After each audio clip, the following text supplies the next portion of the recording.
ಈ cinema first half ಜುರ್ರ್ ಅಂತ ಹೊರಟೋಗುತ್ತೆ, ಸೆಕೆಂಡ್ ಹಾಫ್ ಸ್ವಲ್ಪ ಸ್ಲೋ ಆಗೋದ್ರು ಕರೆಕ್ಟ್ ಆಗಿ ಲ್ಯಾಂಡ್ ಆಗುತ್ತೆ. ಇವತ್ತಿನ ಫಿಲ್ಮ್ ರೆಕಮೆಂಡೇಶನ್ ಬಂದು ಡೆಕಾಯ್ತು. ಇದರಲ್ಲಿ ಕತೆ ಏನಪ್ಪ ಅಂದರೆ, ಹೀರೋನ ಜೈಲಿಗೆ ಕಳಿಸ್ತಾಳೆ. ಯಾಕೆ ಕಳಿಸ್ತಾಳೆ, ಹೇಗೆ ಕಳಿಸ್ತಾಳೆ, ತದನಂತರ ಹೀರೋ ಈ ಜೈಲಿಂದ ಬಂದರೂ ಹೀರೋಯಿನ್ನ ಭೇಟಿ ಆದ್ನ, ಮತ್ತೆ ಹೀರೋಯಿನ್ ಒಂದಾದ್ರಲ್ಲಿ ಅನ್ನೋದೇ ನೀವು ಸಿನಿಮಾ ನೋಡಿ ತಿಳ್ಕೋಬೇಕು. ಆ್ಯಕ್ಚುಲಿ ಈ ಸಿನಿಮಾ ನೋಡೋಕ್ಕೆ ಮೇನ್ ರೀಸನ್ನು ಅಡ್ವಿಶೇಷ್ ಅವರ ಸ್ಕ್ರಿಪ್ಟ್ ರೈಟಿಂಗು. ಅವ್ರ ಸ್ಕ್ರಿಪ್ಟ್ ರೈಟಿಂಗು ಸೆಲೆಕ್ಷನ್ ಸಖತ್ತಾಗಿರುತ್ತೆ, ಯಾಕಂದರೆ ಅವ್ರ ಸ್ಕ್ರಿಪ್ಟ್ ಬರೆಯೋದು ಅವರೇ. ಫಸ್ಟ್ ಹಾಫು ಹೋಗಿದ್ದೇ ಗೊತ್ತಾಗಲ್ಲ, ಮೊದಲೇ ಹೇಳ್ದಂತೆ ಫಾಸ್ಟಾಗಿ ಹೊರಟಾಗುತ್ತೆ. ಆ್ಯಕ್ಷನ್ನು ಪ್ಲಸ್ಸು ಲವ್ ಸಖತ್ತಾಗಿ ಬ್ಲೆಂಡ್ ಆಗಿದೆ, ಆ ಲವ್ ಸ್ಟೋರಿ ಸಹ. ಸೆಕೆಂಡ್ ಹಾಫು ಡ್ರಾಮಾ ಕಡೆ ಶಿಫ್ಟ್ ಆಗುತ್ತೆ ಮೋರ್ ದೆನ್ನು ಆ್ಯಕ್ಷನ್ಗಿಂತ.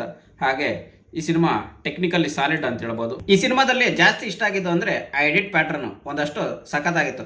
ಫಾರ್ ಎಕ್ಸಾಂಪಲ್ ಪಾಸ್ಟ್ ಮತ್ತು ಪ್ರೆಸೆಂಟ್ದು ಒಂದಷ್ಟು ಮಾಂಟೇಜಸ್ ನೋಡಿಸ್ತಾರೆ, ಅದು ಸಖತ್ ಮಜಾ ಕೊಡುತ್ತೆ ಆಡಿಯನ್ಸ್ಗೆ. ಈ ಸಿನಿಮಾದಲ್ಲಿ ಸಾಂಗ್ಸ್ ನಿಮಗೆ ಒಂದಷ್ಟು ಕೆಲವು ಇಷ್ಟ ಆಗ್ಬೋದು, ಕೆಲವು ಇಷ್ಟ ಆಗದೆ ಇರ್ಬೋದು, ಆದರೆ BGM ಮಾತ್ರ ಪೀಕಲ್ಲಿದೆ, ಸಖತ್ ಇಷ್ಟ ಆಗುತ್ತೆ. ಈ ಸಿನಿಮಾದ ಸ್ಟಾರ್ ಕ್ಯಾಸ್ಟ್ ವಿಷಯಕ್ಕೆ ಬಂದರೆ ಅಡ್ವಿಶೇಷ್, ಪ್ರಕಾಶ್ ರೈ, ಅನುರಾಗ್ ಕಶ್ಯಪ್, ಸುನಿಲ್ ಇನ್ನಿದ್ರಿದ್ರು ಇಡೀ ಸಿನಿಮಾನ ಎಳ್ಕೊಂಡು ಹೋಗಿದ್ದು, ಇಡೀ ಸಿನಿಮಾನ ಆವರಿಸ್ಕೊಂಡಿದ್ದು ಮೃಣಾಲ್ ಠಾಕೂರ್ ಅಂತ ಹೇಳ್ತೀನಿ. She is A show stealer. ಆ ರೇಂಜ್ಗೆ ಇಡೀ ಸಿನಿಮಾನ ಆವರಿಸ್ಕೊಂಡಿದ್ದಾರೆ ಅಂದರೆ ತಪ್ಪಾಗಲ್ಲ. ಅವರಿಲ್ಲದೆ ಈ ಸಿನಿಮಾನ ಊಹೆ ಮಾಡೋಕ್ಕೂ ಆಗಲ್ಲ. ಸೊ ಸಿಂಪಲ್ ಆಗಿ ಹೇಳ್ಬೇಕಂದ್ರೆ, ನೀವೊಂದು ಥಿಯೇಟ್ರಲ್ಲಿ ಆ್ಯಕ್ಷನ್ ಡ್ರಾಮಾ ನೋಡಬೇಕು ಅಂತಿದ್ರೆ ತಪ್ಪದೆ ಡೆಕಾಯ್ತು ಟ್ರೈ ಮಾಡಿ.